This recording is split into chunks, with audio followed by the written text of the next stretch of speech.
ইমান ধুনীয়াকৈ কোমোৰাকেইটা সাঁচি ৰাখিছিলোঁ, একদম ওপৰত বান্ধি বান্ধি থৈ দিছিলোঁ।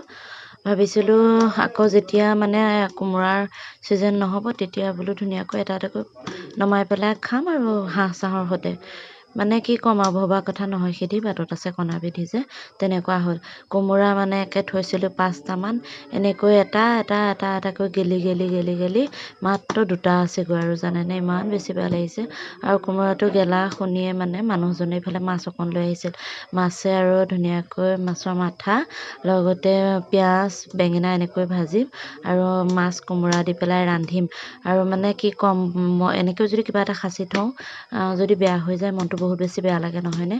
আৰু ভাবিছিলোঁ ঠাণ্ডাৰ দিন ভাল হৈ থাকিব, কিন্তু কিহৰ কাৰণত এনেকৈ মানে হঠাৎ গেলি গৈছে নাজানো। আৰু 2টা আছেগৈ, সেই 2টাও থাকিবনে নাই সেইটোও নাজানো, মানে ক'ব নোৱাৰোঁ। আৰু ভগৱানক এটাই খাতি আছোঁ বিহুলৈকে যাতে থাকে, আৰু কাৰণ বিহুত আমাৰ হাঁহৰ সৈতে খানাটো খাব লাগিব। গতিকে একদম মানে হাঁহৰ সৈতে কোমোৰা মিলে নহয় জানো, সেইকাৰণে মানে হাঁহৰ সৈতে খাবলৈ ধুনীয়াকৈ উঠাই পেলাই থৈ দিছিলোঁ, যাতে মন গ'লেই হাঁহ আনিলে কেতিয়াবা খাই থাকিব পাৰোঁ। আৰু কি আৰু হ'ব, আৰু উপায়টোতো নাই। গেলা বস্তু যিহেতু মানুহৰে কোনো ভৰসা নাই নহয় জানো, বস্তুৰ কি ভৰসা। গতিকে গেলি পচি যোৱা বস্তু এটা আৰু সাঁচি ৰাখিবতো নোৱাৰি। এইফালে ধুনীয়াকৈ মাছৰ মূৰ 2টা ভাজি পেলাই এইফালে আদা নহৰু অকণমান মই থেতেলিয়াই লৈছোঁ, মানে কোমোৰাকণত দি পেলাই ৰান্ধিম। আৰু আজি ৰাতিৰ সাজত এনেকৈয়ে।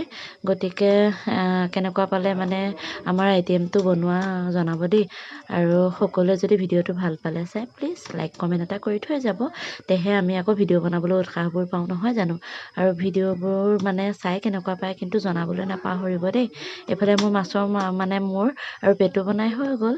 গতিকে আজিলৈ ভিডিঅ'টো ইমানেই, বাই বাই।